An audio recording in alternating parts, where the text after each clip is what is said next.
Iya, dengan sukacita saya menyapa Shalom.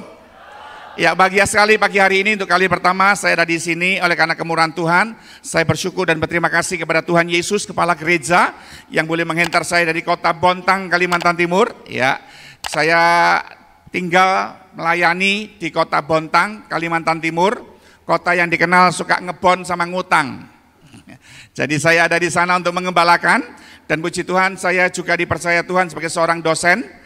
Saya mengajar di S3 ya, ada di STTI Surabaya, dan oleh karena kemurahan Tuhan saya hari ini dalam segala keterbatasan beroleh kehormatan oleh Bapak Gembala, Bapak Pendeta Lito, dan semua staf pengembalaan yang ada, para pengerja, untuk saya bisa ada di sini Bapak Ibu ya. Dan ini satu kehormatan buat saya merasakan sebuah nilai kekeluargaan ya, yang saya udah melalang buana kemana-mana ya, tapi ini gereja ini spesial banget ya. Saya seperti merasa ada satu ikatan keluarga, saya merasa diterima, saya merasa diayomin gitu ya. Mungkin beberapa dari Bapak Ibu yang belum berjemaat mungkin di sini Anda tidak salah tempat. Haleluya. Ya, mungkin beberapa dari Anda melihat saya tadi naik dituntun, ya jangan heran ya. Ini pendeta pembicara manja amat sih, naik panggung aja dituntun gitu ya. Bukan, saya dikenal orang hari ini 27 tahun. 27 tahun. Dikenal sebagai pendeta yang tidak punya air mata atau pendeta tanpa air mata. Jadi saya nggak punya air mata sudah 27 tahun. Jadi nanti saya mohon dimaklumi kalau sementara saya khotbah, saya netesin mata dengan obat mata ini ya. Ini air mata buatan, bukan buaya, beda ya. Ini air mata buatan yang sudah menemani saya selama 27 tahun. Bapak Ibu kira enak hidup tanpa air mata? Ya, saya bilang di setiap persoalan kita, di setiap pergumulan kita, kalau dasarmu tidak kuat, engkau akan jadi orang yang goyah. Itu sebabnya Anda tidak salah tahun 2025 ini diberikan tema hidup yang tak tergoyahkan. Saudara lihat gedung ini tak tergoyahkan bukan asal berdiri. Ya, because something important behind this building or under this building. Ya, ada sesuatu yang penting yang ada di balik gedung ini atau di bawah gedung ini, yang namanya fondasi. Alright? Yang namanya fondasi. Itu sesuatu yang tak terlihat yang membuat gedung ini tak tergoyahkan. Orang Kristen bisa senyum waktu dia kena persoalan, itu karena dia punya fondasi yang kuat, Bapak Ibu. Orang Kristen bisa mengucap syukur waktu dia dalam keadaan kesesakan seperti saya, itu karena dia punya fondasi. Anda dalam keadaan tekanan ekonomi tak tergoyahkan ikut Yesus, itu karena dia punya fondasi. Anda jadi orang Kristen yang melayani Tuhan, tantangan banyak, doa belum dijawab, masalah silih berganti datang, tapi engkau tetap melayani Tuhan tak tergoyahkan, engkau punya fondasi. Dan saya temukan sebagai seorang hamba Tuhan yang dalam segala kelemahan 27 tahun ini Bapak Ibu, saya melihat fondasi itu sesuatu yang menjadi kerinduan Allah loh. Fondasi itu menjadi sesuatu kerinduan Allah yang pengen dia berikan bagi Bapak Ibu, supaya dia sebagai orang tua rohani, sebagai Bapa kita, sebagai Allah kita, dia bangga melihat Anda itu kuat di tengah badai hidup, di tengah-tengah masalah, di tengah-tengah godaan. Dia lihat kita itu pribadi yang tak tergoyahkan, itu dia senang sekali. Supaya Anda bisa menjadi pribadi yang mengerti bagaimana Tuhan bangga sama kita. Kalau kita bangga sama Tuhan itu sudah biasa, ya enggak sih? Anda dalam keadaan sakit disembuhkan Tuhan, aku sakit sudah hampir mati, divonis dokter sudah enggak ada harapan, sekarang saya sembuh, wih saya bangga sama Tuhan yang punya kuasa, itu sudah biasa. Tapi pernah enggak terpikir di hati Bapak Ibu saat ini, ketika engkau tak tergoyahkan dalam segala keadaan, kau berkata, kira-kira Tuhan bangga enggak ya sama saya? Wih, Anda kalau jadi anak dibanggakan orang tua, seneng enggak? Iya toh, saya punya anak rohani, saya banggakan sama teman-teman. Nih anak rohani saya ini ada Lauren di sini. Ini anak rohani saya ini bangga. Ayah, saya punya sesuatu yang betul-betul saya lihat ada sesuatu yang membanggakan diri kita. Dan itu Tuhan untuk bikin supaya Anda bisa membanggakan Tuhan dan Tuhan bisa bangga dengan kita Bapak Ibu. Dia berikan sesuatu yang menjadi kerinduannya dari awal. Supaya kau jadi anak Tuhan yang tak tergoyahkan, dia beri sesuatu fondasi. Dan fondasi itu adalah sesuatu yang ilahi, yang hari-hari ini menjadi sebuah rahasia, menjadi sebuah misteri untuk Anda berhasil mengalami terobosan di akhir zaman ini. Haleluya. Apa itu Pak? Yang menjadi fondasi. Apa itu Pak yang menjadi kerinduan Allah yang ilahi, Pak Pendeta? Ayo kita baca ayatnya. Coba buka bersama dengan saya dalam Yesaya. Yesaya pasalnya yang ke-7. Ya, ini ayat yang sangat sering sekali kita baca ya Bapak Ibu. Ini kok keras banget ya.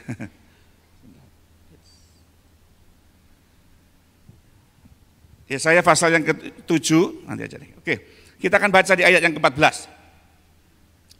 Yesaya pasal 7 ayat yang ke-14, ya. Firman Tuhan berkata begini, sebab itu Tuhan sendirilah yang akan memberikan kepadamu suatu pertanda. Apa itu pertandanya? Sesungguhnya seorang perempuan muda mengandung dan akan melahirkan seorang anak laki-laki. Dan ia akan menamakan dia apa? Menamakan dia apa Bapak Ibu? Immanuel. Immanuel. Mau khotbah Natal ya? Enggak ya. Saya enggak khotbah Natal. Tapi tahukah Bapak Ibu, ini satu kerinduan dari Allah sejak zaman purbakala yang menjadi kerinduan Allah untuk diberikan Tuhan buat kita. Yang menjadi fondasi buat saya. Kenapa sih Pak Pendeta itu tidak punya air mata 27 tahun, dia tak bisa kuat dan tegar melayani Tuhan? Kenapa tetangga saya itu dalam keadaan dia disakiti, kok dia bisa mengampuni dan tetap setia jadi orang Kristen? Kenapa dia udah dikhianati sama orang Kristen, dia udah dikhianati sama banyak orang, tapi dia tetap setia dengan Tuhan? Kenapa orang itu disakiti sama pasangannya, ditinggalkan suaminya, kenapa dia tetap setia? Tak tergoyahkan? Karena dia punya pondasi. Pondasinya apa? Nih, karena Tuhan memberikan Immanuel dalam hidup kita. Haleluya. Itu dahsyat Bapak Ibu. Immanuel artinya apa? Allah beserta kita. Bapak Ibu, kalau Anda mengerti dasar ini, apa yang membuat saya kuat Pak Pendeta menghadapi jalan ini Pak Pendeta? Sederhana, karena ada Allah yang Maha Kuasa yang menyertai saya. Haleluya. Apa yang membuat Anda tersenyum di tengah badai? Karena saya tahu siapa yang menyertai saya. Yang menyertai Anda bukan pas pampres. Yang menyertai Anda adalah pencipta alam semesta ini yang lebih agung, yang menjadi lebih mulia, bahkan yang memberikan hidup Anda jaminan keselamatan, jaminan pemeliharaan, jaminan perlindungan karena penyertaannya sempurna. Saudara tahu nggak? Orang yang dikawal, orang yang disertai, itu berarti orang penting. Amin, orang penting. Amin, orang penting. Bilang sama sebelahnya, kamu orang pentingnya sorga loh. Bilang sama sebelahnya, kamu ternyata orang pentingnya sorga ya. Gitu. Kenapa demikian? Karena saya disertai Tuhan. Gak mungkin Tuhan sertai saudara kalau Anda gak penting. Halo. Kenapa Anda penting? Karena dia mengasihi kita. Karena begitu besar kasih Allah kan dunia ini. Sehingga Allah mengaruniakan putranya yang tunggal, anaknya yang tunggal. Supaya kita percaya kepada yang tidak binasa. Kita dipentingkan oleh Tuhan. Padahal siapa kita? Kalau ngomong soal penderitaan, tantangan itu ngeri Bapak Ibu. Ini mata saya. Saudara jangan pikir enak hidup tanpa air mata ya. Sengsara Bapak Ibu, secara manusia. Belum lagi kalau istri saya sudah bilang, baby obat matanya tinggal 2 botol. 1 hari 1 botol. Dan tahukah Anda seberapa mahal air mata yang Tuhan ciptakan buat mata saudara? Bapak Ibu, 1 botol ini harganya 13 US dollar. Saya mesti beli dari Amerika. 27 tahun, 1 botol ini hanya untuk 1 hari Bapak Ibu. Ini udah mau habis. Dari buka kemarin pagi, ya ini udah mau habis. Jadi 1 botol 1 hari 13 dolar. Sekarang dolar berapa? 16 ribuan kurang lebih. Anggaplah segitu. Belum ongkirnya. Bisakah Anda hidup ya tanpa air mata? Waduh, Anda nggak bisa menggerakkan bola mata Pak Bu. Saya kalau sudah mulai mata kering, saya nggak bisa menggerakkan bola mata. Kalau dipaksa gerak bisa sakit, bisa luka. Jadi harus pakai pelicin. Pelicinnya apa? Ya obat mata ini. Belum lagi kalau sudah kering, kornea mata saya yang sudah burem ini tambah burem. Dan saya nggak bisa lihat jauh Bapak Ibu. Loh itu Pak Pendeta kok matanya, kepalanya diarahkan ke kiri kanan di mimbar. Ini cuma gaya khotbah. Asalnya saya nggak lihat. Serius. Jangankan yang di belakang sana, yang di depannya aja saya nggak lihat kok. Ya cuman putih-putih itu laki perempuan saya di sini saya nggak lihat.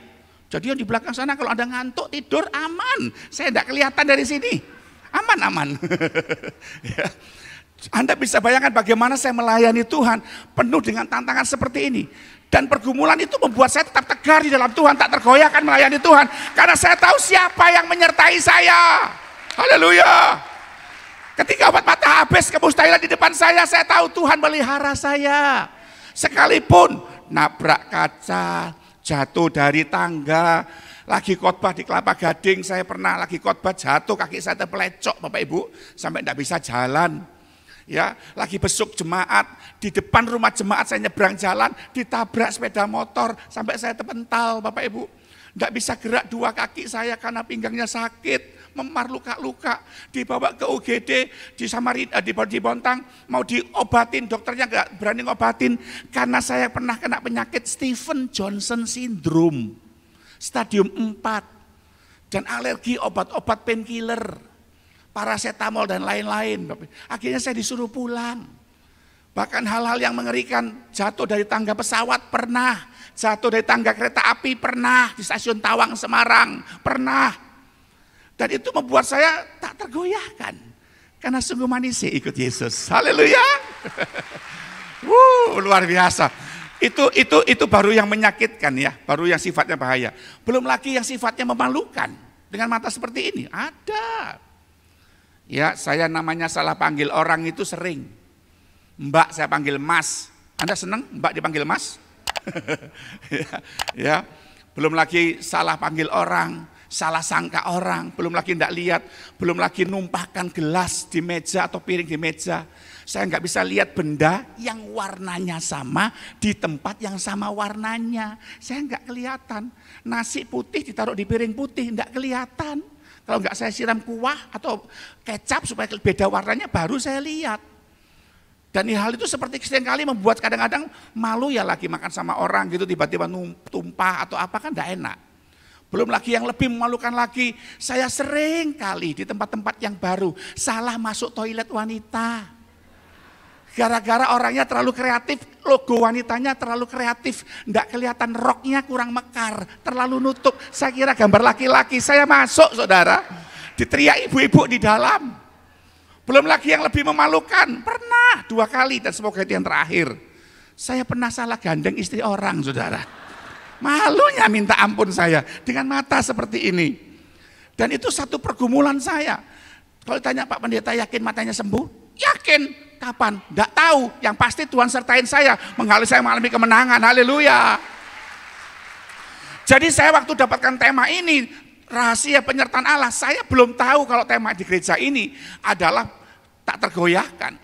Dan bagian yang menarik adalah, Tuhan, apa korelasi antara tak tergoyahkan dengan penyertaan Allah? Oh ternyata kalau engkau sadar siapa yang nyertaimu, engkau enggak bakal mundur. Karena yang menyertaimu memberikan kehidupan yang penuh dengan jaminan. Penyertaanmu Tuhan dalam hidup kita memberikan kita kasih karunia. Dan kasih karunia itu membuat Anda mengalami terobosan. Haleluya. Loh kalau orang tak tergoyahkan tahu dari mana Pak kok tak tergoyahkan? Nih, orang itu bisa tahu. Suatu bangunan itu tak tergoyahkan dari mana? Dari sini. Coba Anda lihat. Mazmur pasal 34. Mazmur 34. Ini lihat nih ya. Anda kalau lihat saya netesin mata, karena sudah terlalu lama saya tidak punya air mata. Saya kalau netesin mata, itu menjadi seorang yang spesialis. Ya, penetes air mata. Hitung berapa detik, saya netesin 2 mata saya mulai kering ini. Ya. Dan lihat, tidak mungkin meleset. Anda lihat baik-baik ya, hitung ya, berapa detik? Berapa detik? 1 detik Bu. Dan tidak mungkin meleset, pasti kena sasaran. Haleluya. Itu makanya kalau engkau diberi Tuhan salib, jangan mengeluh. Engkau akan menjadi spesialis pikul salib bersama dengan Tuhan. Haleluya. Kasih Tuhan kita. Mazmur pasal yang ke-34. Mazmur 34 ayatnya yang ke 19 di Alkitab elektronik. Alkitab buku ayat 20. Demikian firman Tuhan. Kemalangan orang benar banyak, tetapi Tuhan melepaskan dia dari semuanya itu. Mazmur 34 ayat 19 atau ayat 20. Kemalangan orang benar itu banyak. Dalam terjemahan bahasa Ibrani kata kemalangan menggunakan kata penderitaan. Penderitaan orang benar banyak. Memang kita diizinkan Tuhan mengalami ujian. Tuhan tidak pernah janji Anda ikut Yesus lalu terhindar dari masalah. Enggak. Tuhan bilang kemalangan orang benar itu banyak. Ada pergumulan sana sini. Tapi Tuhan yang menyertai kita. Dia berjanji melepaskannya. bukan meluputkannya loh. Beda antara luput dengan melepaskan itu beda. Kalau melepaskan itu Anda seperti kena jerat, lalu akan kau disertai Tuhan, Tuhan yang melepaskan Anda dari jerat. Kalau meluputkan itu gini, oh ini ada jerat di situ, ayo kita menghindar. Oh di sana ada awan kelam, ayo kita menghindar. Itu meluputkan. Tapi Tuhan bilang sama kita, teksnya itu melepaskan. Artinya gini, kita diizinkan Tuhan memulai satu ujian penyertaan Tuhan. Engkau pribadi yang kusertai tidak bakal tergoyahkan kalau engkau diuji dengan penderitaan. Engkau diuji dengan angin, engkau diuji dengan badai, engkau diuji dengan berbagai macam cobaan, engkau tetap kuat. Kuncinya gimana Pak Pendeta? Nih, kalau engkau berjalan bersama dengan Tuhan, penyertaan Tuhan itu luar biasa. Itu akan membuat Anda melihat arti bagaimana hidup yang disertai Tuhan, dan ini sebagai sebuah rahasia untuk Anda menyenangkan Tuhan. Yuk kita baca lagi. Ya, Keluaran pasal yang ke-33 ayat 13 dan 14. Keluaran 33 ayat 13. Demikian bunyi firman Tuhan. Oh cukup besar ya. Maka sekarang, perhatikan baik-baik. Jika aku kiranya mendapat kasih karunia di hadapanmu, ya, beritahukanlah kiranya jalanmu kepadaku, sehingga aku mengenal engkau, supaya aku tetap mendapat kasih karunia di hadapanmu. Ingatlah bahwa bangsa ini umatmu. Ayat 14 ini yang menarik. Ini lihat nih baik-baik Bapak Ibu. Selalu ia berfirman, aku sendiri hendak apa? Membimbing engkau dan memberikan ketentraman kepadamu. Wih, ini sastra dalam bahasa Ibrani-nya dalam banget Bapak Ibu. Ternyata kita itu disertai Tuhan, kenapa? Karena engkau orang penting. Kenapa aku jadi orang penting? Karena Anda beroleh kasih karunia. Kasih karunia itu sesuatu di mana Tuhan pengen membuat Anda jadi pribadi yang tidak layak jadi layak. Sesuatu yang membuat Anda gak pantas jadi pantas. Kalau hari ini Bapak Ibu punya pakaian, punya rumah, punya tempat tinggal, punya pertolongan Tuhan, itu karena kita beroleh kasih karunia dari antara semua orang seperti ini. Saya bisa kuat di tengah badai pergumulan saya beroleh kasih karunia. Kenapa? Karena saya mendapatkan penyertaan Tuhan sebagai orang penting. Ada namanya, ada kuasa pengorbanannya di dalam diri saya. Dan Tuhan berjanji kasih karunia itu begini Bapak Ibu. Kita yang tidak pantas dikawal, itu masa pantas sih? Kalau kita orang yang mungkin memang tak pernah berdosa, orang yang alim, punya jabatan tinggi dikawal, itu pantas. Tapi kalau kita orang yang tidak berarti, dijadikan berharga, dikawal lagi sama Tuhan sendiri, Dia Sang Immanuel berserta dengan kita, memberikan Roh Kudus untuk mengawal kita, bukankah itu kasih karunia? Haleluya. Loh, siapa Anda dikawal Tuhan? Karena kita beroleh kemurahan Tuhan, kita menjadi sesuatu yang berarti di hadapan Tuhan. Haleluya. Dan Tuhan bilang begini, dengar baik. Aku sendiri yang akan membimbing engkau. Dia bukan cuma ngawal, kayak jadi bodyguard, jadi pas perempes di tempat kita. Enggak. Dia menyertain kita itu ngapain sih Pak Pendeta? Rahasia penyertaan Tuhan adalah bukan cuma bicara soal perlindungan buat saudara. Enggak. Tapi dia bicara bagaimana engkau bisa punya sikap hati waktu Bapak Ibu punya pergumulan. Dengan cara apa Pak? Dia membimbing kita. Kata membimbing ini dalam bahasa Ibrani, kata yang dipakai adalah yalah. Kata yalah itu adalah kata gini, I hold your hand, walking together to my destination. Itu kata membimbing. Jadi aku pegang tanganmu, kita jalan bareng untuk ketujuanku. Seringkali kita minta disertai Tuhan, minta Tuhan kepada tujuan kita, kepada jalan kita. Tuhan, aku dalam pergumulan keuangan ini Tuhan. Tuhan tolong ya Tuhan ya, aku mau telepon mertuaku, kok jamah hatinya. Waktu aku telepon, waktu aku pinjam uang, dia memberikan jalannya buat saya dan dia minjemi uangnya sama pinjam ya Tuhan ya. Kita dikte Tuhan. Tuhan tolong ya Tuhan, aku lagi sakit, nanti aku ke rumah sakit ini, saya bertemu dengan dokter ini Tuhan. Tuhan, aku tidak punya uang, tidak punya BPJS, biarkan dokter itu jamah Tuhan, memberikan saya kemurahan Tuhan dan mengobati saya dengan gratis ya Tuhan ya. Anda mendikte Tuhan. Dan berbagai macam yang kita sering ajak hidup kita itu untuk minta Tuhan untuk mendikte Dia. Bukan kita mau dibimbing Tuhan. Tuhan tuh pengen menggandeng saudara, bukan kepada tujuan saudara, tapi kepada tujuan Allah. Bagaimana ketika engkau dalam keadaan terpuruk, Bagaimana kau dalam keadaan ya lemah, bagaimana bersikap hati di dalam keadaan itu. Dan itu kita menjadi pribadi yang mengerti arti yang tidak mengambil jalan pintas kayak orang dunia. Ada anak rohani saya di Surabaya. Papi, saya mau cerai. Loh, cerai gimana? Kamu kan baru nikah, istrimu orang Jakarta. Baru nikah sebulan kok mau cerai. Aku nggak kuat, Papi. Nggak kuat kenapa? Istri saya boros, Pap, ternyata, Pap. Tapi setiap hari gesek kartu kredit terus. Sampai aku bayar minimum, nggak bisa bayar full payment. Aku nggak kuat, aku mau cerai, Pap. Nggak boleh cerai. Saya bilang gitu. Papi kan sudah bilang dari dulu. Kamu kalau sebulan gaji 4 juta, jangan cari istri yang levelnya Plaza Indonesia. Lu jual celana lu. Jangan cari istri yang levelnya Sogo. Ntar jual celana. Lah bos gimana, Pap? Papi kan bilang, kamu kalau gaji 4 juta sebulan, carilah istri yang levelnya Alfamart, Indomart. Nah itu. Ya, kan kalau Sogo mahal, tasnya aja LV, Michael Kors, belum lagi parfumnya Bulgari, Eternity, mahal. Kalau Indomart kan murah, parfumnya apa? Caplang. Nah, ya kan? Tasnya murah, apa? Tas kresek. Nggak boleh cerai, enak aja. Dan itu yang seringkali terjadi dalam diri kita, ngambil jalan pintas, nggak ikut bimbingan Tuhan untuk ketujuan kita. Ada jemaat pemuda tempat saya, Om, saya mengadakan peneguhan nikah, Om. Loh, sama siapa kamu nikah? Ya sama pacar saya, Om. Loh, bukannya orang tuanya melarang hubungan kalian? Papa mamanya gak setuju sama kamu, yo. Iya, Om, saya pakai orang dalam. Orang dalam? Neneknya, pamannya, atau tantenya buat ngelobi orang tuanya? Bukan, Om. Jadi, ya saya pakai orang dalam perutnya pacar saya. Jadi kamu ambilin dia, itu jadi orang dalam. Itu mengambil jalan pintas untuk tujuannya. Sementara Tuhan itu membimbing kita untuk tujuan Allah, bukan pada tujuan kita. Dan itu yang seringkali ingin membuat saudara, dengar baik, penyertaan Tuhan dalam hidup saudara dan saya bisa langgeng, bisa seterusnya, bisa berkepanjangan. Kalau kita bisa membuat dia kerasan atau betah di dalam diri kita.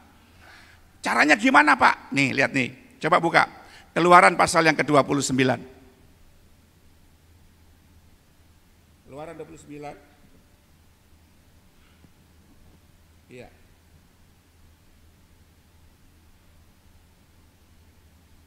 Keluaran 25 aja deh. Keluaran 25 ayat yang ke-8. Dia bilang begini. Dan mereka harus membuat tempat kudus bagiku, supaya aku akan diam di tengah-tengah mereka.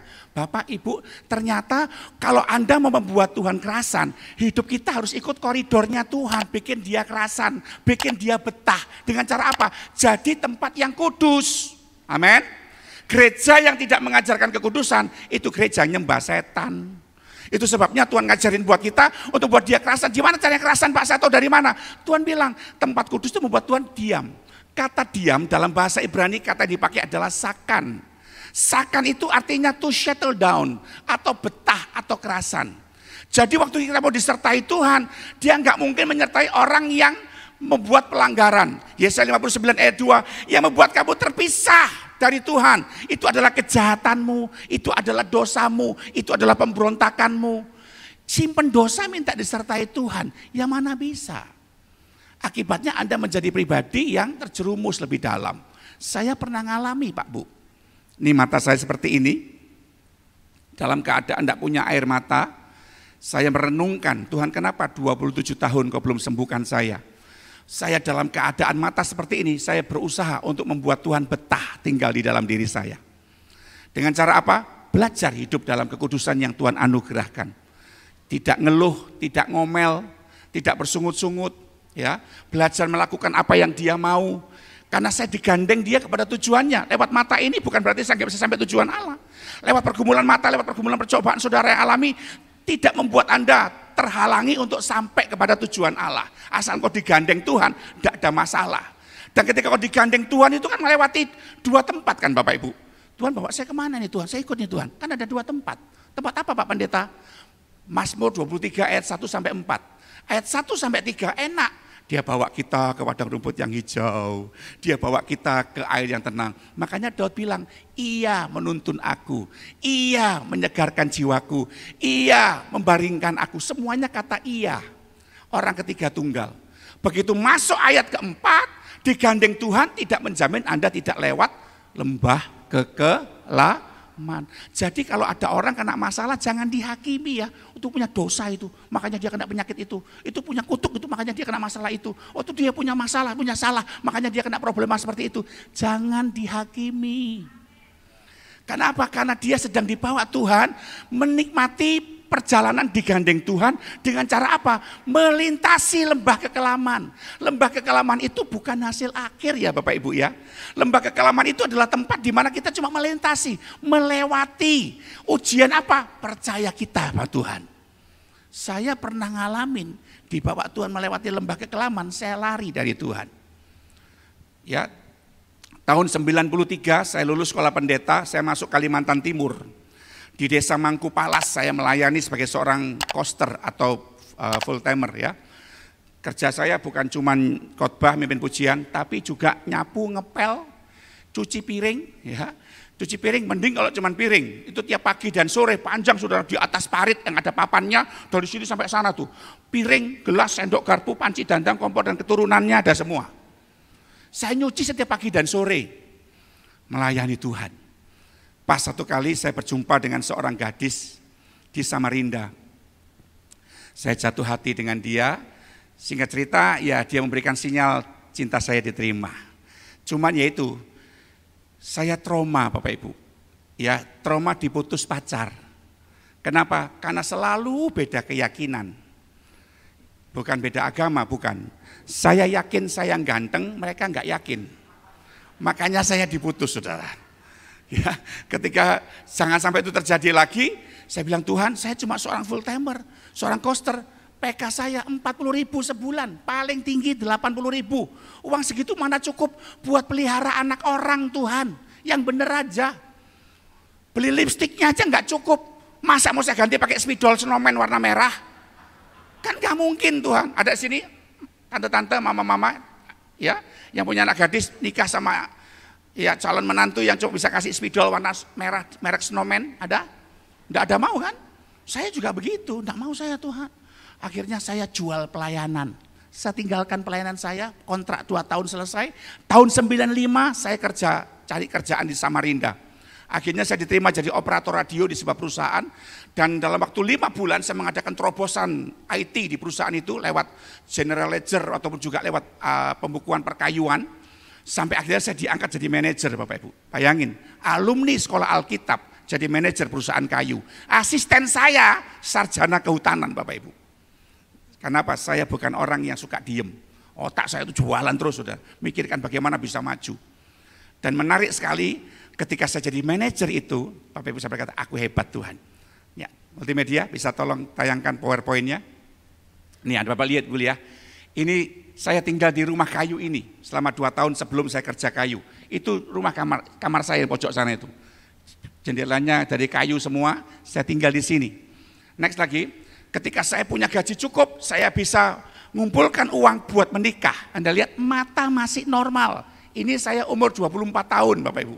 Sudah menikah karena istri saya 2 tahun lebih tua dari saya. Ya, wah Anda lihat dengan mata iman, ya kalau delon aja lewat. Sekarang kayak galon. Ya, wah saya bisa nikah, saya biaya pernikahan sendiri, orang tua saya datangkan dari Surabaya ngelamar ke Samarinda. Next lagi lihat, waktu saya nikah Bapak Ibu, itu next lagi. Ya, saya bisa nikah, saya bahagia, saya tunjukkan, Tuhan lihat aku hebat. Saya seorang manajer perusahaan kayu, saya bisa menikah, bisa ngontrak rumah, bisa beli perabotan lengkap, saya hebat. Tapi karena saya jauh dari Tuhan, merasa diri hebat, Tuhan dalam keadaan seperti itu, saya jauh dari dia. Dia biarin saya Saudara, sampai temperamen saya persis seperti orang dunia. Istri saya hamil Bapak Ibu, habis bulan madu, madunya habis, istri saya jadikan bulan-bulanan. Kenyang tuh saya bentak-bentak, dia lagi ngepel, saya tendang embernya, dia lambat buka pintu, apa yang di tangan saya lempar ke badannya termasuk Alkitab Saudara. Temperamen sekali saya, kenapa? Karena jauh dari Tuhan. Saya enggak butuh penyertaan Tuhan, saya hebat dengan kekuatan kebisaan saya. Bapak Ibu, Seberapa hebat Anda mengandalkan harta saudara, posisi saudara, jabatan saudara, uang saudara. Seberapa hebat? Saya sehat Pak. Kalau Tuhan izinkan dipencet sedikit saja urat nadimu atau pembuluh darahmu, stroke saudara. Serius. Karena Anda jauh dari Tuhan, penyertaannya nggak ada, setan gampang sekali menggocoh saudara. Dan itu yang saya alami. Tiba-tiba tanggal 2 Januari tahun 98, demam saya. Mata merah, tenggorokan sakit. Cuman itu. Wah, saya seorang manajer, biaya berobat ditanggung perusahaan kok. Saya pergi ke dokter mata, karena mata saya merah. Waktu dokter mata pegang pelipis saya, "Loh badanmu kok demam Pak?" Saya kasih obat penurun demam ya, saya dikasih paracetamol saudara. Kemudian saya minum obatnya, demamnya nggak kunjung turun, malah muncul bintik-bintik merah di tangan saya. Saya pergi lagi ke dokter umum yang terkenal di Samarinda. Waktu dia lihat saya, "Loh kamu ini kena infeksi virus." Saya kasih pembunuh virus ya, tapi mahal, enggak apa-apa. Dia sebut satu merek, dikasih dosis yang tinggi 400 mg. Lalu saya tebus obatnya di apotek, saya masih lihat itu berbagai macam obat ya, enggak sebut merek lah ya, enggak enak ya. Ini dan ini saya beli semua.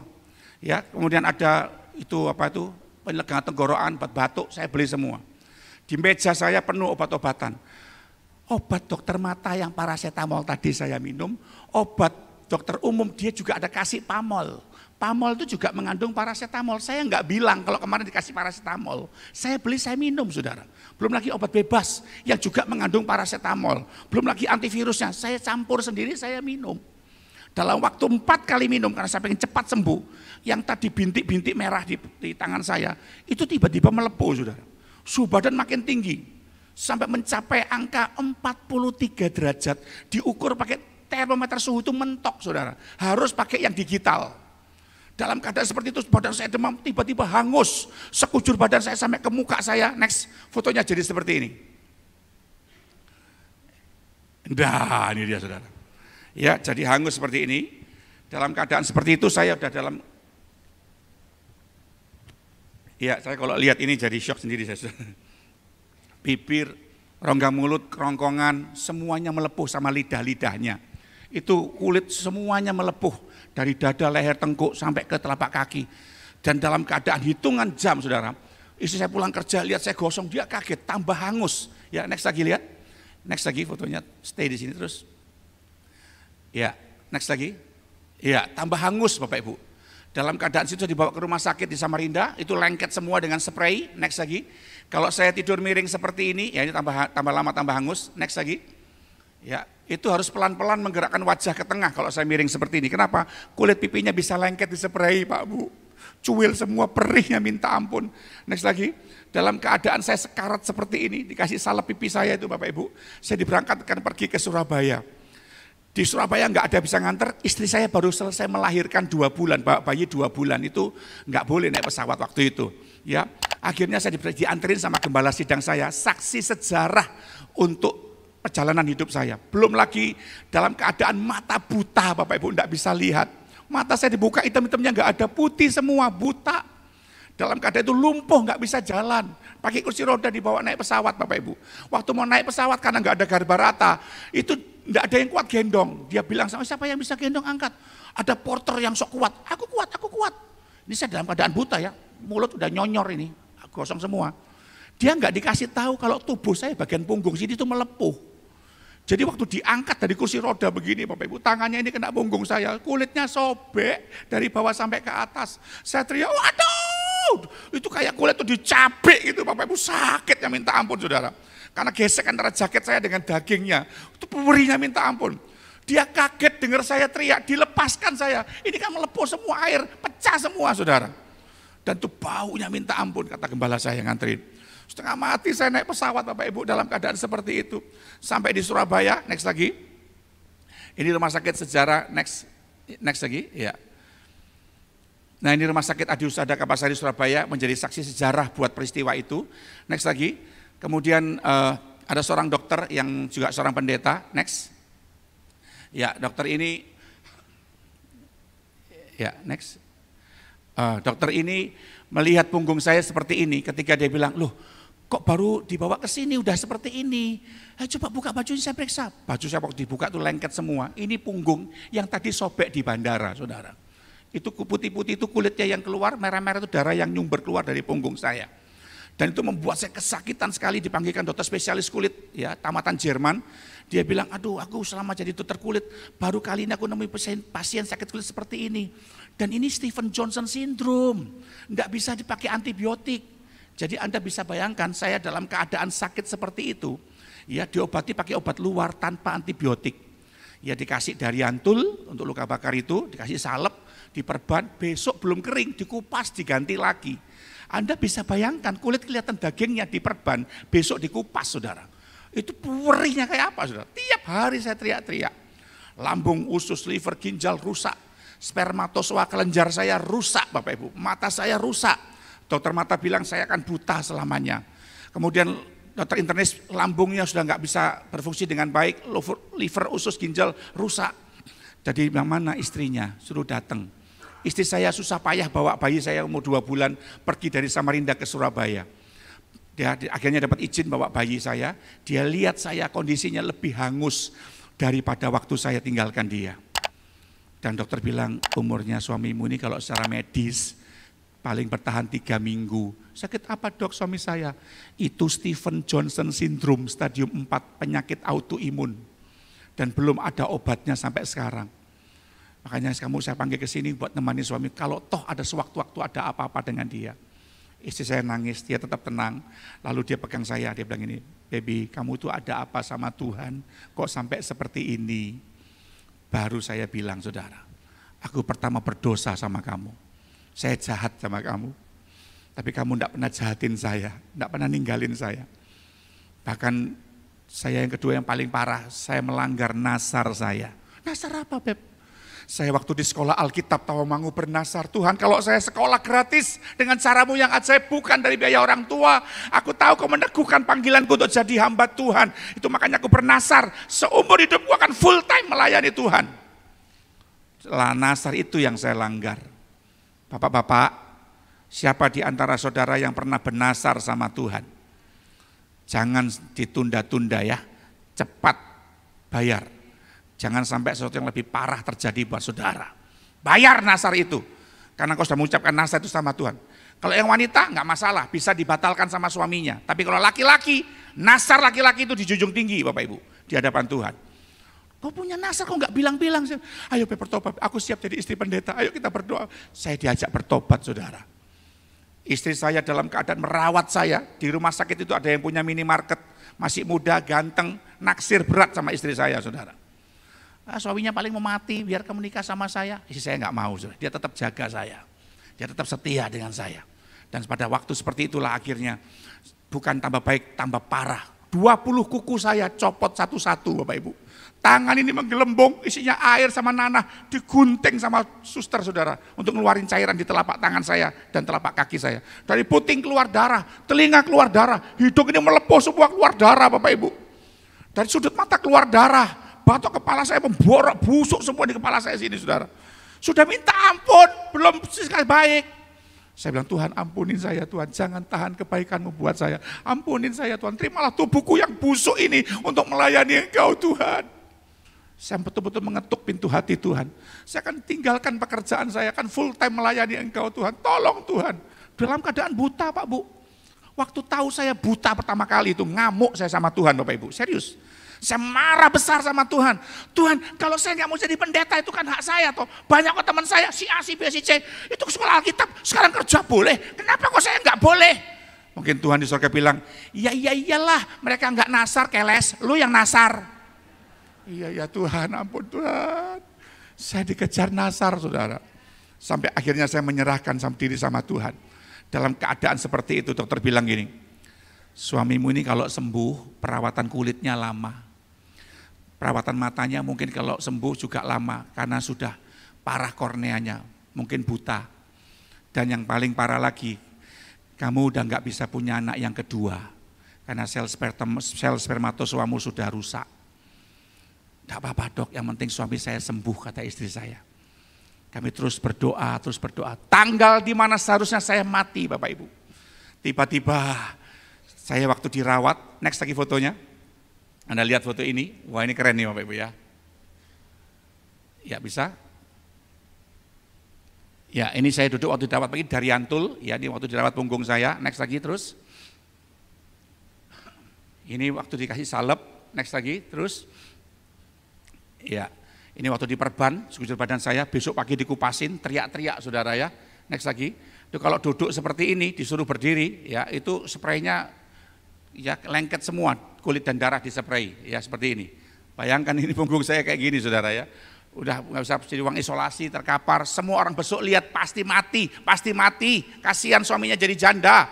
Ya itu Bapak Ibu ya, kapan mereka tuh menjenguk saya seperti itu. Next lagi, ya ini mama saya menjaga saya, meratapin saya. Next lagi, ini istri saya waktu merawat saya Bapak Ibu, dia lihat saya keadaan seperti itu. Ya next lagi, ya ini keadaan bertambah parah, 20 kuku tadi saya sebutkan, ya 2 puting saya keluar darah, kulit kepala saya memborok, telapak tangan belum mengeluarkan air, saraf kaki saya satu malam kecepit ya, tidak bisa diobatin, sakitnya minta ampun saudara, dibiarin sama suster. Kenapa? Karena nggak bisa diobatin saudara. Next lagi, nah ini pada tanggal seharusnya di mana saya mati, dehidrasi makin tinggi. Next lagi, ya ini dokter ngobatin mata saya. Next lagi, ya ini ngobatin juga mata saya. Next lagi, ya. Nah ini dehidrasi makin tinggi, next lagi, ya ini mengerikan foto-foto ini Bapak Ibu ya. Dan ini Bapak Ibu yang saya mau ceritakan. Ketika suster rawat saya, suster aku di rumah sakit Adi Husada ya, tanggal di mana seharusnya saya mati Bapak Ibu. Loh kamu kok tahu Sam? Di spray itu Bapak Ibu telapak tangan bawah saya, ini ada tulisannya suster. Loh mosok, kamu bisa baca? Bisa, coba baca. Saya baca saya gitu kan spray. Rumah sakit Adi Husada, Kapasari, Surabaya sus. Loh, kamu ketok aku, lihat saya, lihat suster. Alhamdulillah, dia panggil dokter mata saudara. Waktu dokter mata datang, hari itu sampai sekarang item-itemnya muncul sendiri dengan cara Tuhan yang ajaib. Ada penyertaan Tuhan yang sempurna yang diberikan buat saya Bapak Ibu. Dokternya sampai heran, loh kok bisa kamu lihat ya Sam ya? Kamu lihat saya Sam? Bisa walaupun kabur saudara. Tapi saya bisa melihat. Dan dalam kondisi seperti kata Tuhan, aku mengucap syukur kau izinkan aku bisa melihat. Waktu perban saya dibuka, oh enggak teriak-teriak Sam, next lagi. Enggak sakit sus, padahal kemarin saya masih teriak-teriak. Begitu dibuka saudara, itu next lagi, kering total sekujur kulit saya Bapak Ibu. Dengan begitu ajaib, enggak ada luka-luka memerah lagi itu tanpa antibiotik, kemarin masih basah, hari itu kering total, sungguh Bapak Ibu. Saya bisa melihat tangan Tuhan yang ajaib, sampai dokter kulit berkata begini, aduh Sam kamu harus rawat jalan sama saya ya, untuk menghilangkan noda-noda bercak-bercak di tangan, di dada, di leher, tengkuk dan di wajahmu ya. Saya coba berobat jalan sekali Bapak Ibu karena mahal pas Krismon waktu itu kan. Saya pulang ke Samarinda enggak bawa apa-apa. Cuma bawa satu tekad full time melayani Tuhan. Itu luar biasa saudara. Dan dalam waktu 6 bulan saudara, itu keajaiban terjadi. Enggak pakai obat, enggak pakai salep, ya enggak pakai perawatan skincare. Tuhan jamah kulit saya dari kepala sampai kaki, bersih kinclong baru saudara. Kulit saya bersih semua, cuma ada di wajah sedikit ini. Bersih Tuhan kasih baru. Bibir, rongga mulut, rongkongan semuanya baru. Lidah, telinga, hidung semuanya lebih peka daripada sebelumnya. Jadi sekarang ini walaupun mata saya kabur, tapi telinga saya ini peka saudara. Dengar apa-apa di mobil yang nggak beres itu saya tahu duluan. Sate itu masih jauh, saya udah tahu sate mau datang. Lebih tajam saudara radiusnya.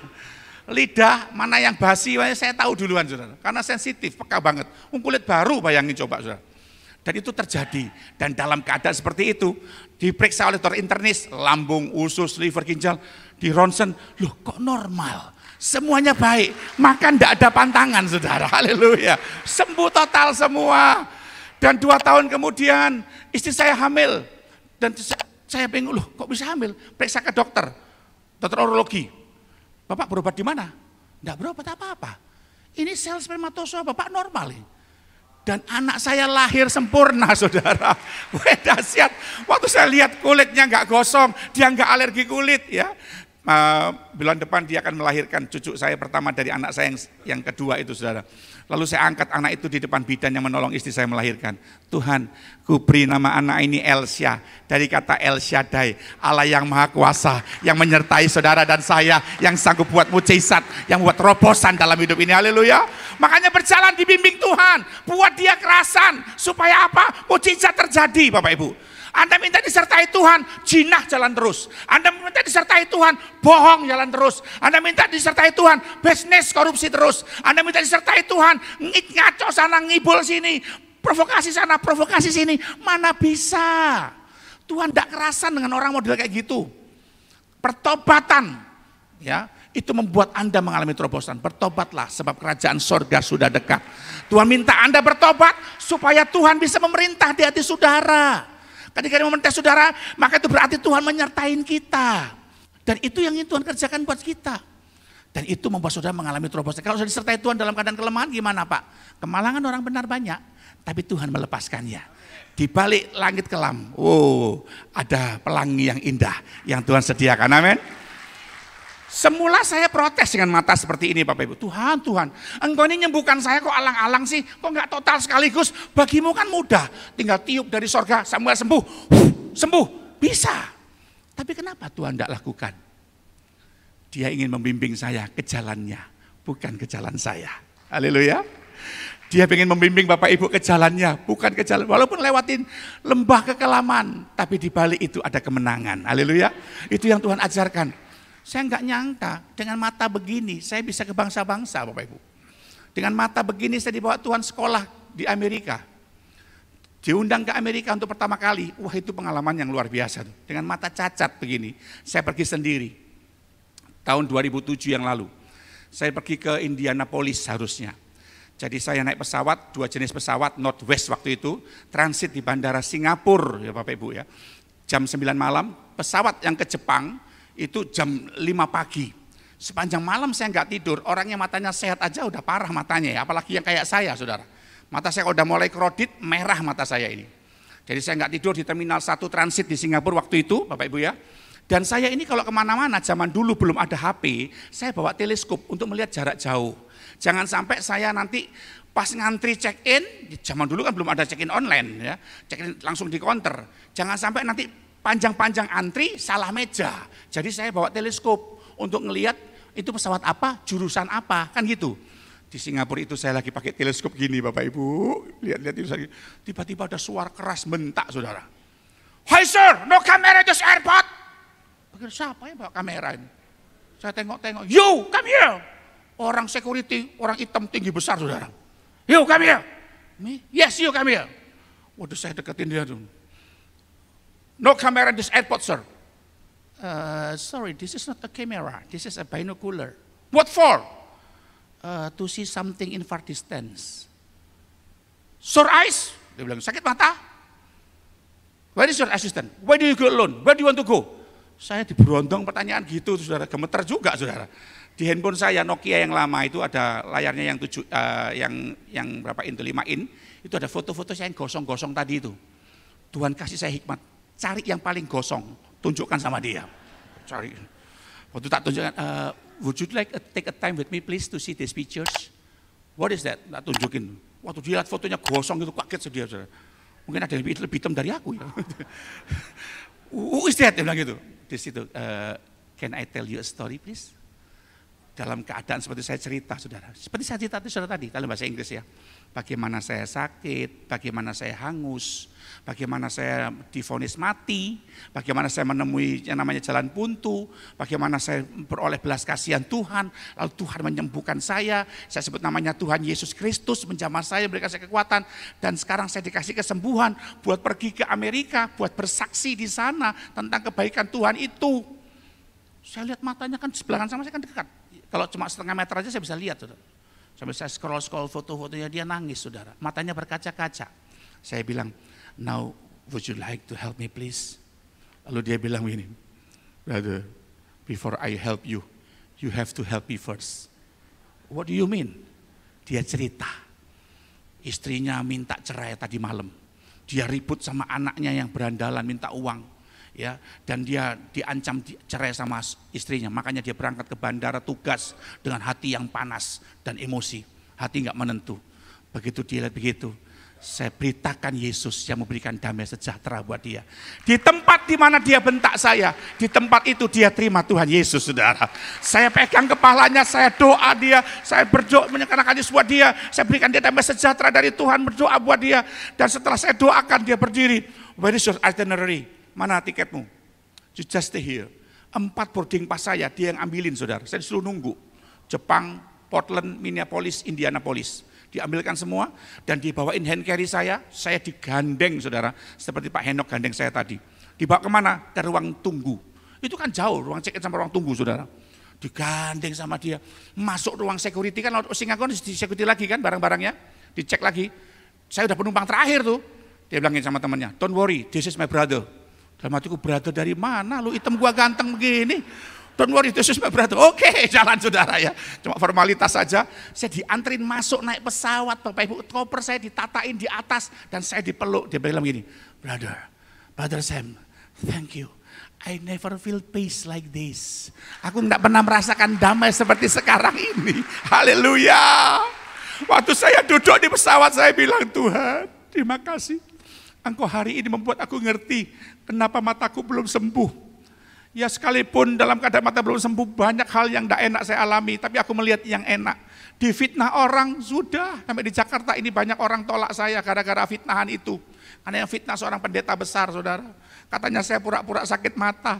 Gila apa pura-pura sakit mata 27 tahun. Ayo ke dokter mata sekarang, enggak percaya, periksa mata saya. Cuma saya nggak mau bela diri, Tuhan itu cobaan buat saya.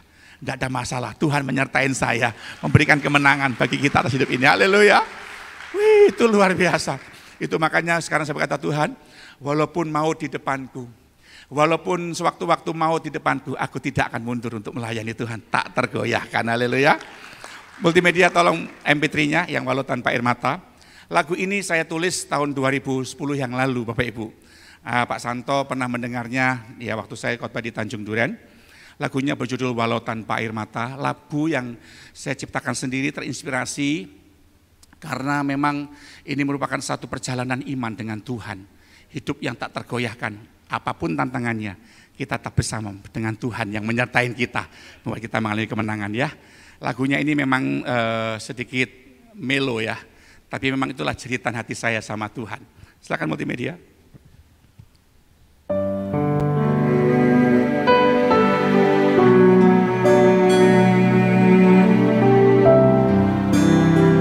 Terima kasih Tuhan, terima kasih.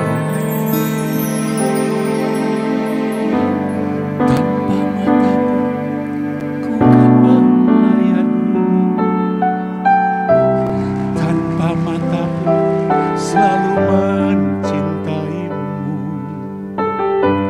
Apalah arti hanya tanpa air mata.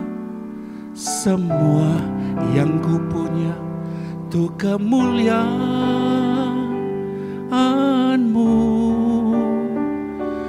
Ku mau melayani-Mu, ku mau mengasihi-Mu.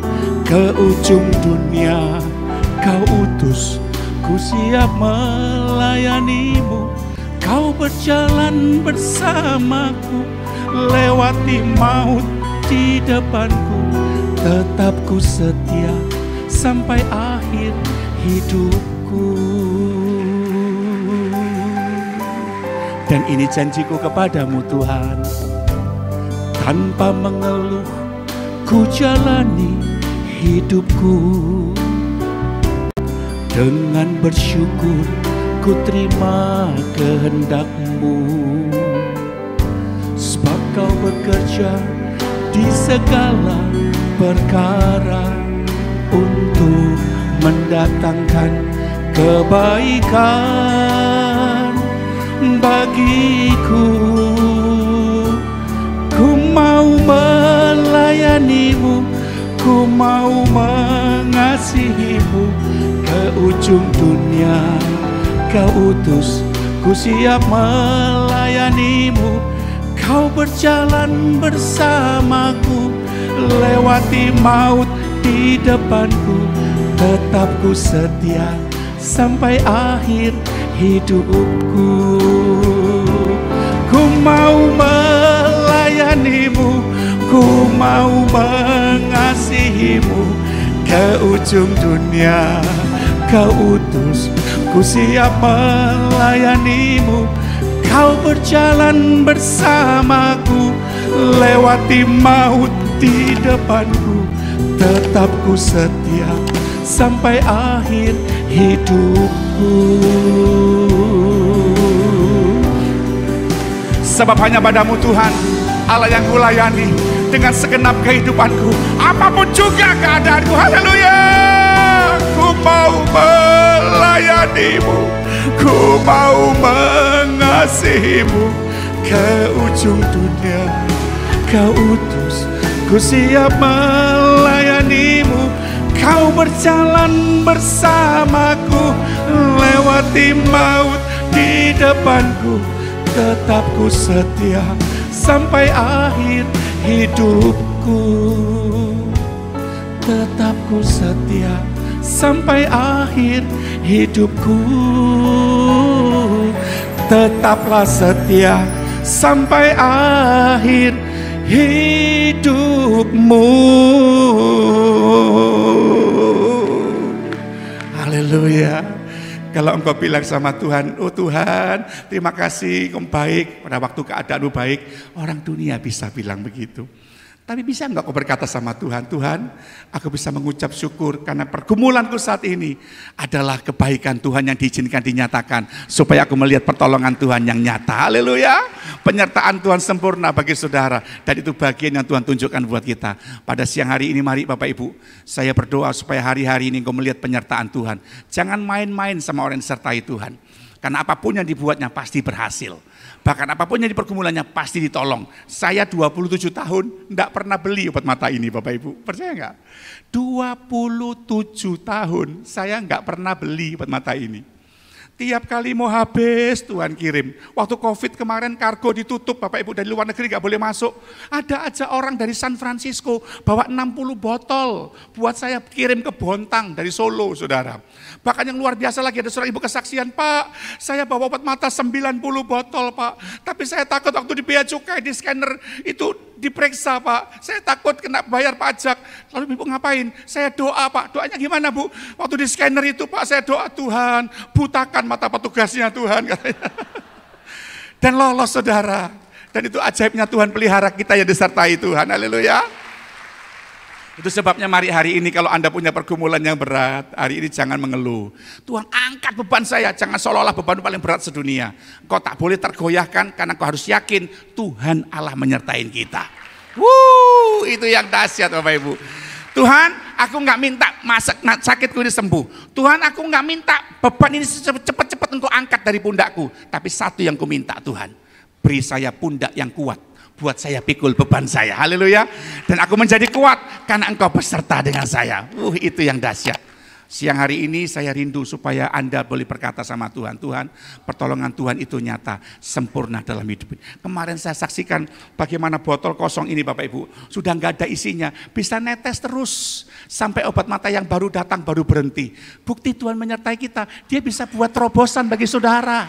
Dia bisa buat keajaiban bagi saudara. Dia bisa membuat hal-hal yang sifatnya ajaib bagi saudara. Kenapa? Karena penyertamu adalah penyerta yang ajaib. Itu membuat saya nggak bisa goyah. Itu membuat saya nggak bisa gemetar. Saya dipercayakan Tuhan bangun gereja, nggak pakai panitia pembangunan. Saya bangun sendiri. Saya bukan pengusaha Bapak Ibu. Saya full time. Tuhan seolah-olah tunjukkan sama saya, kalau aku menyertai kamu, bawa kamu kepada tujuanku, kata Tuhan. Apapun yang ingin kamu aku kerjakan. Ya, apapun yang aku mau supaya kamu kerjakan, aku akan menyelesaikannya. Disuruh bangun gereja, saudara, enggak punya uang. Tuhan buat keajaiban. 5 lantai jadi, saudara. Ya, 15 kali 30. Itu gedung pertama. Dibuat dengan Tuhan cara ajaib, sampai 2 tahun selesai gedung itu di Bontang, saudara. Dan saya berkata, Tuhan betapa ajaibnya engkau. Sampai hal-hal yang enggak masuk akal pun Tuhan kerjakan. Tuhan mau bangun yang gereja, Tuhan itu kan izin serbaguna, gedung klinik, saya punya klinik di Bontang waktu itu. Dan akhirnya saya bangun lagi yang kedua di gedung sebelahnya, sama, tingginya sama, 15 kali 30 lagi, jadi total 30 kali 30.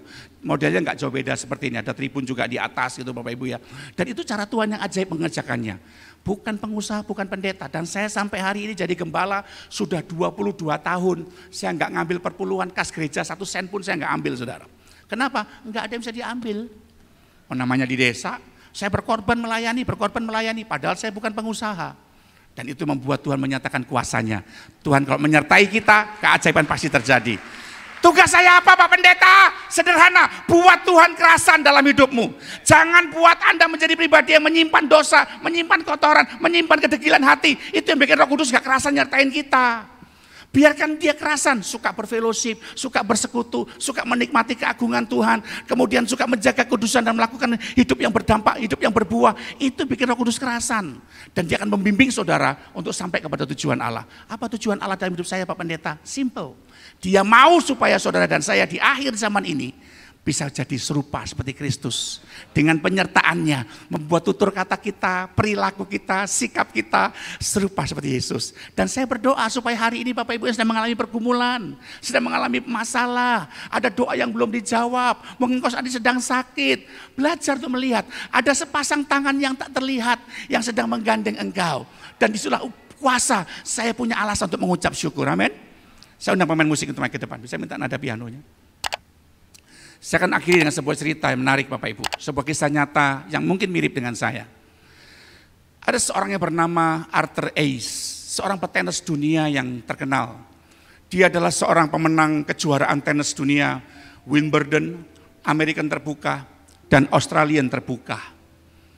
Dalam kegemilangannya sebagai seorang petenis dunia, saudara, tiba-tiba dia sakit. Ketika dia sakit, dia nggak ngomel sama Tuhan. Sakitnya tambah hari, tambah parah. Sampai satu kali ketika dia opname, Bapak Ibu, dia diharuskan untuk transfusi darah. Dan tanpa disadarin, akibat dari transfusi darah itu, badannya tambah lemah, badannya tambah merosot. Karena ternyata dia mengidap HIV, saudara. Kena HIV. Dan itu didapat dari tanpa screeningnya, transfusi darah itu. Dalam keadaan dia makin lemah, tinggal tulang dibungkus kulit. Dia udah gak bisa main tenis lagi. Jangankan main tenis, berlatih aja udah gak bisa karena dia begitu lemas. Ketika dia terkapar di kamarnya, suatu kali beberapa temannya datang jenguk Arthur. Waktu dia lihat keadaan Arthur yang begitu miris, temannya bilang gini, Arthur, kenapa sih kok mesti kamu yang kena penyakit ini? Kamu ini orang baik loh Arthur. Kenapa sih kok bukan orang homeless, orang gelandangan di luar sana? Kenapa kok bukan narapidana di penjara? Kenapa kok bukan preman-preman itu? Kenapa kok mesti kamu Arthur? Kamu ini orang baik loh. Arthur dengan senyum, dia pegang tangan temannya. Lalu dia bilang begini, brother, kamu tahu nggak? Di dunia ini ada 50 juta orang yang pengen main tenis. Dari 50 juta orang itu, cuma ada 5 juta orang yang punya kesempatan berlatih dengan tenis, berlatih tenis. Dari 5 juta orang itu, cuma ada 500.000 yang punya kesempatan untuk memiliki pelatih tenis yang baik. Dari 500.000 itu, cuma ada 50.000 orang saja yang punya kesempatan untuk bertanding tenis di seluruh dunia ini. Dan dari 50.000 itu kamu tahu enggak? Cuma ada 50.000 orang saja yang tampil menjadi petenis-petenis yang handal. Dan dari 5.000 orang itu, cuma ada 500 orang yang bisa masuk nominasi dalam pertandingan kelas dunia. Dan dari 500 orang itu, cuma ada 50 orang yang punya kesempatan mengikuti pertandingan bergengsi di dunia. Seperti American Terbuka, Australian Terbuka, dan Wimbledon. Dan dari 50 orang itu, cuma ada 5 orang yang bisa masuk semifinal, perempat final. Dan dari 5 orang itu kamu tahu, cuma 1 orang yang jadi juara dunia. Dan orang itu aku. Kamu tahu gak? Waktu aku dilulukan orang pegang piala, Wimbledon, Australian, American Terbuka, semua orang menepuk tanganin saya. Saya loh enggak pernah bilang sama Tuhan, Tuhan kenapa saya Tuhan? Kenapa yang saya harus jadi juara? Kok bukan 50 orang tadi Tuhan? Atau yang 500 orang tadi Tuhan? Atau yang 5.000 orang tadi Tuhan? Tapi kenapa kok Arthur Tuhan? Kenapa kok saya Tuhan? Itu makanya aku waktu sakit ini aku gak pernah bilang gitu sama Tuhan. Kenapa aku yang harus kena HIV Tuhan? Kenapa kok saya? Aku gak pernah bilang itu. Ketika saya membaca kisah itu Bapak Ibu, saya ingat akan hidup saya. Tuhan, kenapa Yesus Engkau yang mengizinkan saya kena mata seperti ini? Kok bukan pendeta A, pendeta B, pendeta C? Kenapa kok harus Samuel Irwan? Saya nggak pernah bilang begitu lagi sama Tuhan. Karena satu kali saya diundang ke Amerika, Bapak Ibu. Saya diundang ke Amerika, saya diundang dan bertemu dengan seorang pendeta di Jakarta ini. Pak Samuel mau kemana pelayanan? Ke Jakarta, ke Amerika Pak, ke New York. Naik apa Pak? Pesawat ini Pak. Istrinya ikut. Istri saya nggak dapat visa Pak. Lu jangan naik pesawat itu Pak, jangan bahaya Pak. Mana tiketnya Bapak? Tiket saya itu diganti sama tiket yang baru saudara. Cathay Pacific, bukan yang business class diganti. Ketika saya ekonomi, saya diganti yang first class Bapak Ibu. Ini Pak tiketnya, dikawal saudara dari masuk turun bandara sampai naik pesawat itu semuanya VVIP saudara. First class saudara. Begitu saya naik pesawatnya itu saya duduk nomor 1, sebuah kabin yang besar saudara. Ada kursi yang bisa jadi kasur, ditemenin satu pramugari, TV yang besar, full makanan, dikasih piyama, macam-macam fasilitas, buku menu tebelnya segini Bapak Ibu. Dikasih duduk. Waktu saya duduk di sana pesawat terbang saya bilang ini, Tuhan, terima kasih buat anugerah-Mu ini. Kenapa kok saya pendeta kampung, pendeta desa yang duduk di pesawat seperti ini? Kenapa kok bukan yang lain? Tuhan bilang, sama seperti kamu gak pernah mengeluh dengan keadaanmu seperti itu.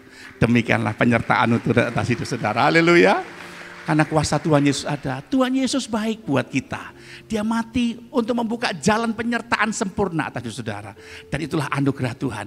Anugerah itulah kasih karunia.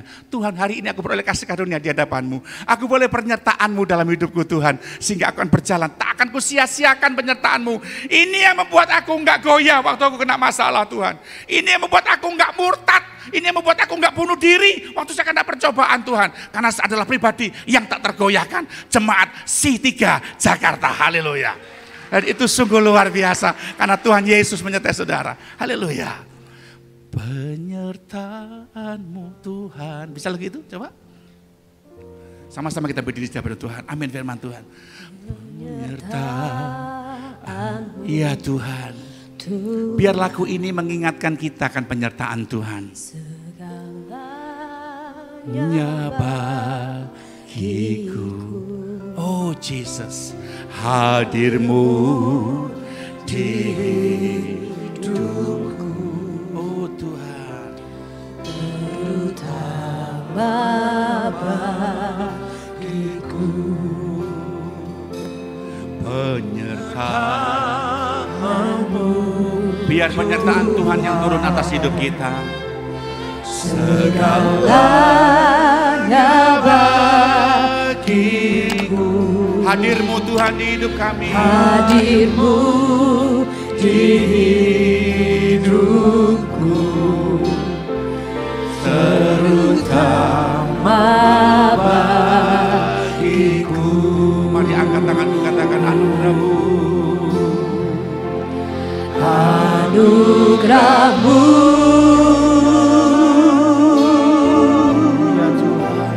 anugerah-Mu, ya Tuhan, semua karena anugerah-Mu, bukan karena kekuatanku.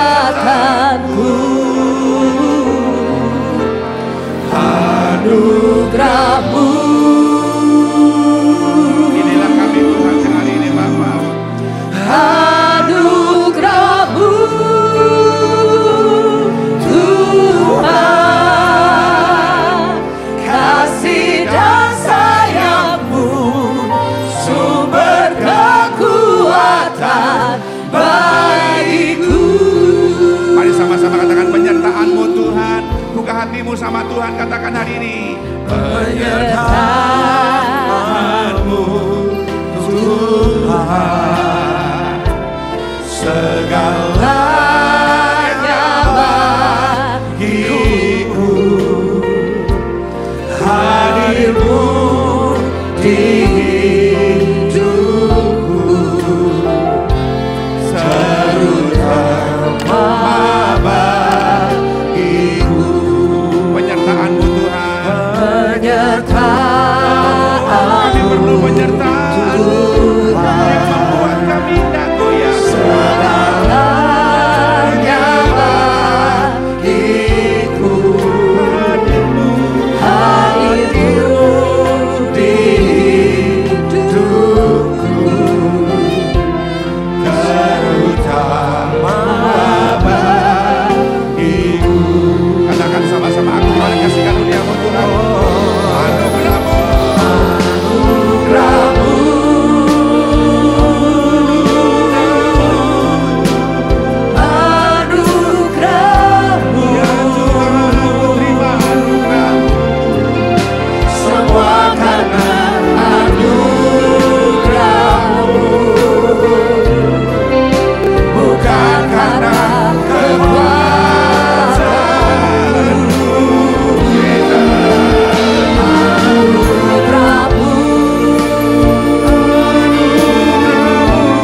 Bapak Ibu, bukan secara kebetulan kalau pagi hari ini saya ada bersama dengan saudara, dan siang hari ini Tuhan ada di tengah-tengah kita. Tuhan Yesus adalah pribadi perwujudan penyertaan Allah dalam diri saudara. Tuhan Yesus mati di kayu salib, kemudian dia bangkit dan naik ke surga. Dia membuka pintu gerbang buat Roh Kudus turun menyertai kita. Dan bukan berarti ketika kau dalam kesesakan siang hari ini Tuhan tutup mata ya, enggak. Tuhan mendengar cerita Bapak Ibu yang sedang dalam lembah kekelaman. Adakah pasangan suami istri di sini yang mungkin sudah menikah lebih dari 5 tahun belum punya keturunan? Adakah di antara saudara hari ini yang sedang sakit, dokter berkata kankermu, tumormu gak bisa disembuhkan? Adakah di antara saudara yang hari ini berkata, Tuhan aku udah mencari pekerjaan sekian lama belum juga dapat? Tuhan tidak pernah lupa untuk memberikan kesetiaannya buat menyertai kita. Kuasanya sempurna. Bapak Ibu yang sakit rematik, Bapak Ibu yang mungkin sakit sinusitis, ada yang sering migrain, yang kepalanya sering sakit sebelah. Mungkin hari ini Anda berkata, Tuhan kenapa saya punya osteoporosis? Mungkin Anda hari ini punya pergumulan tentang pergumulan anatomi saudara, pergumulan sakit tubuh saudara, pergumulan rumah tangga saudara. Tuhan ada tengah-tengah kita. Amin. Mari saya akan berdoa supaya kuasa penyertaan Tuhan bagi Anda yang percaya termanifestasi. Anda yang sakit siang hari ini, percayalah Roh Kudus ada di dalam diri saudara, menyertai Anda Bapak Ibu kekasih. Dan dia ingin membuktikan kasih-Nya yang besar dengan memberikan pertolongan keajaiban bagi saudara. Letakkan tangan kirimu yang sakit, letakkan tangan kirimu di bagian yang sakit. Anda yang sedang mandul, belum punya keturunan mungkin, tidak usah malu. Letakkan tangan kirimu ibu-ibu di rahimmu. Tangan kanan angkat sama Tuhan. Anda yang punya masalah keuangan, rumah tangga, pekerjaan, angkat dua-dua tanganmu kepada Tuhan. Buka tanganmu dan lihatlah ketika kau panggil namanya Yesus, Engkaulah Tuhan yang membuat aku tidak goyah. Pulihkan aku Tuhan, pulihkan aku Tuhan. Dalam nama Tuhan Yesus, Bapa di surga, aku menyembah-Mu dalam nama Yesus. Jangan tahan kebaikan-Mu siang hari ini. Jamalah anak-anak-Mu yang sedang dalam pergumulan, yang sakit, yang belum punya keturunan. Oh Bapak yang kanker, yang tumor, oh yang punya penyakit osteoporosis, yang rematik, yang migrain. Oh Tuhan yang punya sesak nafas, punya gagal ginjal. Bapak dalam nama Yesus, tangan kudus-Mu Tuhan Yesus yang menyembuhkannya. Di dalam nama Tuhan Yesus, be healed. In Jesus' name, be healed, restore in the name of Jesus. Dipulihkan dalam nama Yesus, dalam nama Yesus Kristus. Dipulihkan, dipulihkan dalam nama Yesus. Yang dalam mencari pekerjaan ditolong Tuhan, yang punya masalah rumah tangga dipulihkan Tuhan. Hari ini kuasa Tuhan menjamah di dalam nama Yesus, di dalam nama Yesus. Iman itu bukan karena melihat, tapi iman itu karena percaya. Ayo yang percaya terima jawaban doa penyertaan Tuhan. Angkat kedua tanganmu sama-sama. Ucapkan syukur, ucapkan syukur. Terima kasih sama Tuhan. Berterima kasih sama Tuhan buat segala kebaikannya, buat jawaban doa darinya, buat jawaban doa darinya. Tercurah bagimu di dalam nama Yesus. Yang ada sembuh dalam nama Yesus, yang sakit sembuh dalam nama Yesus. Terjadi kemuliaan, kanker sembuh, hijau sembuh dalam nama Yesus. Dipulihkan dalam nama Yesus, dipulihkan. Haleluya. Terima kasih Tuhan. Ini kami bahasa syukur kami siang ini Bapak. Hamba percaya akan terdengar kesaksian-kesaksian. Sama seperti 10 orang kusta itu kau sembuhkan di perjalanan waktu mereka pulang. Saat ini juga Bapak, divine healing from the heaven by the blood of Jesus Christ. Amen. Oh, will be happen in this place. Dalam nama Yesus terjadi. Yang mandul subur, terbukalah. Yang sakit disembuhkan, yang lemah sudah beroleh kekuatan. Dia beroleh jawaban doa, beroleh kekuatan baru. Ada penyertaan Tuhan yang sempurna. Terima kasih Bapak. Emang ucap syukur. Anugerah-Mu atas kami semua.